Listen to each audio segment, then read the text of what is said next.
growing up in a household where only my twin sister was doted on, I came to accept it as normal. How wonderful it must be, I thought, to have a close-knit family. The people who say, we must cherish our family, are likely those who have been cherished themselves. They probably experienced their family's love without question, considering it a given. My situation was different. My family was anything but close, and I don't remember ever being treated as important.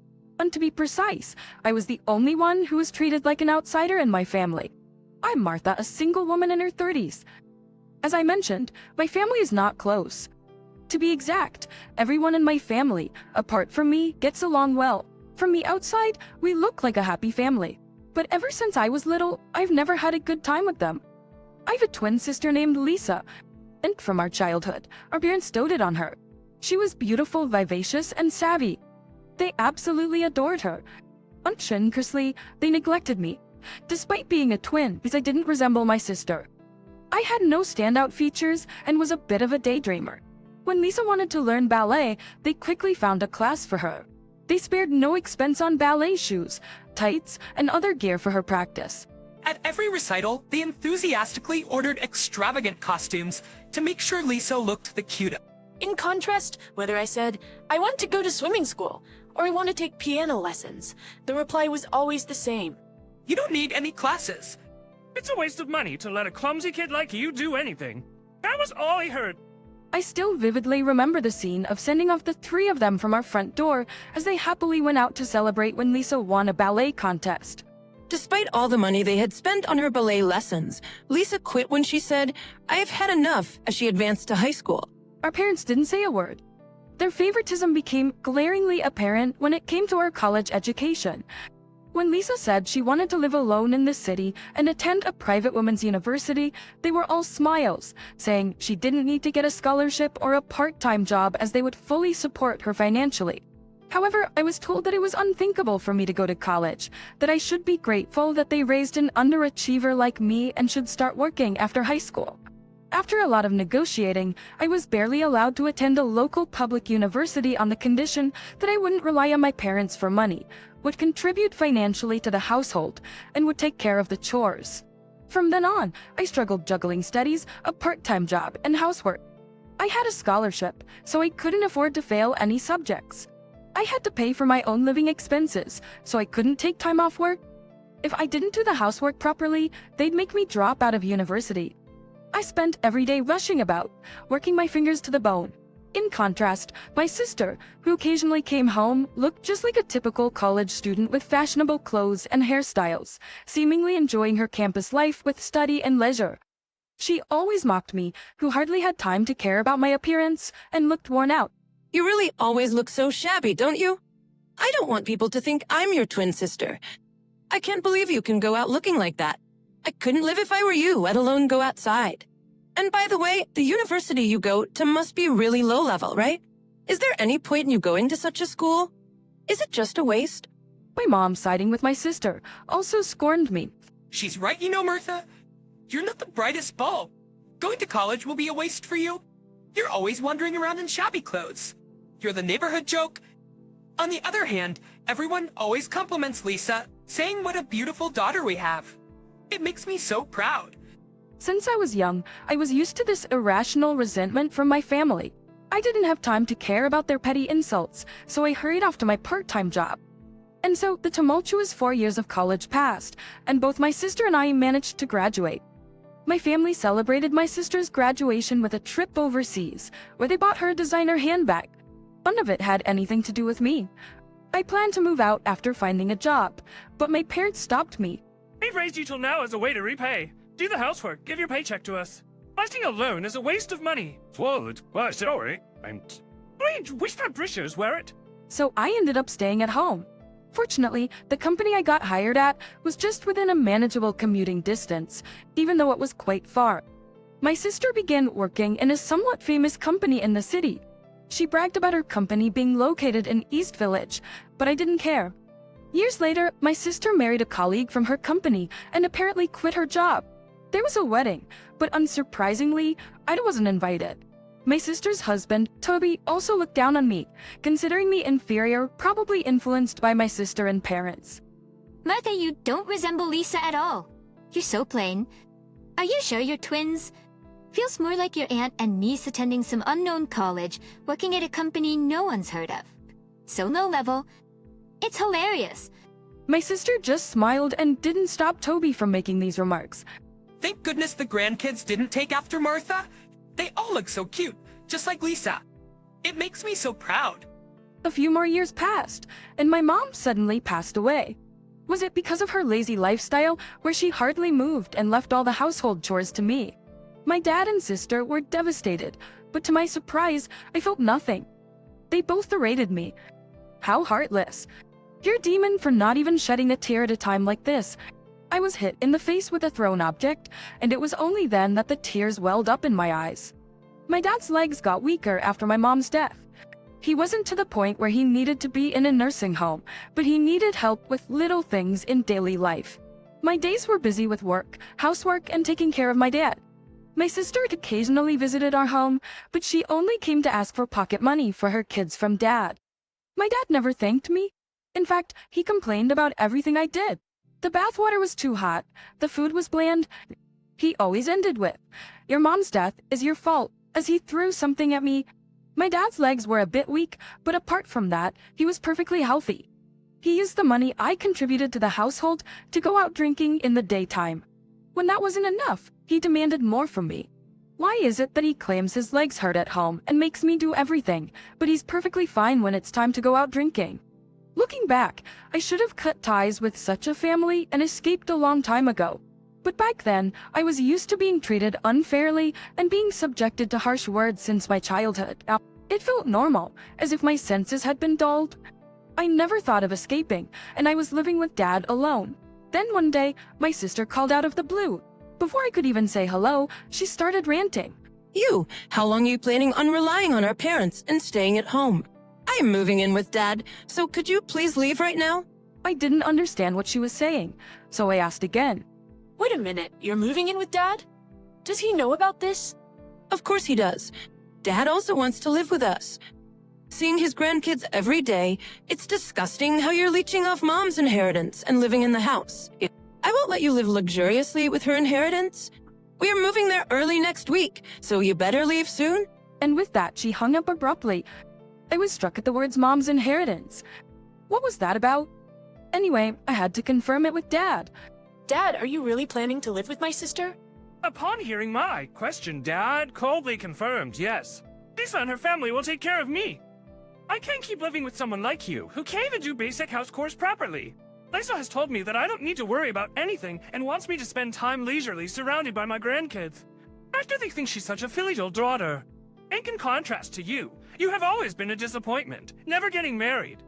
All you do is waste the house's money, and on top of that, you're not even attractive. I'm ashamed to consider you my child. Let's get out of here. Read Grace Black's. Bearing your sins. Quick, years for by. I'm severing our parent-child relationship. I found his words odd. What does he mean by wasting the house's money? I had a lot on my mind, but it finally hit me. Since both Dad and my sister are asking me to leave, there's no need for me to hold back anymore. I decided to leave this place proudly. I called my sister. Like you said, Dad also wants to live with you. He said he's cutting ties with me. I will leave by this week. That's very understanding you. Please don't cause any trouble for us in the end. You're not a part of our family anymore. Right. Sorry for all the trouble I have caused so far. By the way, when I move out, I can take my belongings with me, right? And clothes and such? Right. Sorry for all the trouble I've caused so far. By the way, when I move out, I can take my belongings with me, right? The cleat clothes and such? We don't need any of your stuff. I bet they're all cheap anyway. Take everything, but don't touch the house's money or stuff. I will call the police. Got it. I will only take my things. And he hung up the phone. Well, I got to move out all my stuff. I said, rolling up my sleeves with gusto. A few days later, while I was still unpacking my belongings in my new home, my phone rang. The moment I answered, my sister's furious voice blared, "What the hell? What's going on?" What do you mean, what's going on? I held the phone a bit away from my ear as it responded. Still, my sister's voice echoed shrilly. There's nothing left in the house. No furniture, no appliances. Where did you put everything? Here comes. I had anticipated it, but the reality was even more dramatic than I had imagined. And I replied to my sister, But sis, didn't you tell me to take all my belongings? Everything here? I bought it with my own money. Wait, you bought it all with your own money? That's a lie. There's no way someone like you, who's working at some low-level company, can afford all these electronics. You've even replaced the furniture since Mom passed away. You've probably used Mom's inheritance, right? Give them back. I'm going to tell the puff here I'm going to call the police. I sighed inwardly, as I suspected my sister was confused. I began to explain to her slowly, so she could understand in her state of excitement. Sis, you've been talking about Mom's inheritance, but Mom didn't leave any inheritance? She was just a normal housewife. How could she possibly have left the kind of money you're expecting? Wait, I don't understand. My sister shouted back, If anyone was confused, it was me. The Roomba, the drum washing machine, and stuff like that, I bought them because after Mom passed, I got busy caring for Dad and working. These electronics helped me save time. I bought all of them with my own money. I decided to replace everything because most of the old items were on their last legs. And yes, I've been the one covering all the living expenses. Lies. What about the furniture? Everything in the house is new since Mom died. The dining set, the beds, the sofa, everything. Of course, I paid for all the furniture as well. I decided to replace them when I received my bonus because they were getting old. I could sense disbelief from the other end of the phone line. What about the car? The car's been with us for ages. The car is registered under my name. Always has been. That's a lie.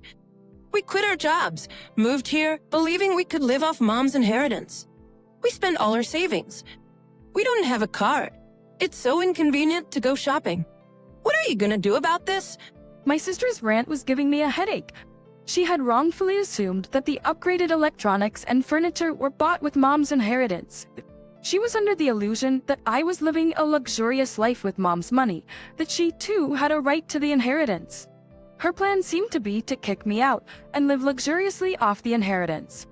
I always knew that despite being attractive and shrewd, my sister wasn't exactly bright, but I hadn't realized she was this thoughtless. It's not like I can come back and take all my things with me. I just did as you asked. It's not like I can come back. You're the one who told me to leave and to take all my things with me. I just did as you asked. My sister continued ranting over the phone. I was ready to hang up, but there was one last thing I needed to tell her. By the way, I've been paying Dad's debts till now. You'll have to take care of them from now on. Wait, debt? She sounded shocked. She probably had no idea about the debt. Our parents had been careful to keep it a secret from her. We weren't a particularly wealthy family, but our parents had kept up appearances, spending lavishly on my sister. Dad's earnings couldn't cover everything, so we had taken on debt. The money went to everything from my sister's ballet lessons in her childhood to her university fees. Decades of overspending, living well beyond our means, has resulted in this mountain of debt. In fact, all of Dad's debts were accumulated from the money he spent on my sister. So if she wants to pay them back, there's no issue, right? You know, didn't my sister say to Dad, don't worry about anything. Just relax surrounded by your grandchildren. I interpreted that as don't worry about the debts either. I was touched, really. Such a dutiful daughter. I said, feigning innocence. My sister's anger only intensifies at my words. Don't mock me. And come to think of it, there's no way an employee from some unknown company like you can afford all the latest electronics and new furniture. You're definitely using Mom's inheritance, haven't you? Do you even know what I do for a living? I asked her, keeping my tone steady. I have no idea.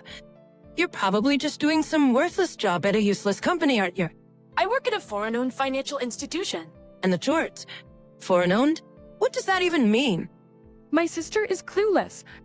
Both my parents and sister, none of whom are good with foreign languages, belittled me when they found out I was working at a foreign-owned financial institution, a term they had never heard of. Despite it being a well-known firm to most Americans, they had the audacity to call me incapable, while they lacked basic knowledge themselves. I attended college with the sole aim of mastering French, my favorite language, and by the time I graduated, I was fluent enough to use it in business. The company I work for values competence.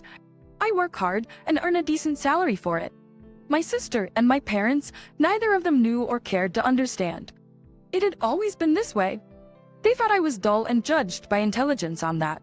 never caring about my grades, though I had always been a good student since elementary school. But I don't care if they understand now. My sister continues to scream. Come home and apologize properly? I'll forgive you if you do it now. Where have you even moved to? Give me your address. Why am I the one who has to apologize? Why should I seek her forgiveness? I've never understood my sister's thinking, and honestly, I never wanted to. There's no need for your forgiveness. I am no longer part of your family, so please don't call me again. Take care of your problems on your own. Goodbye.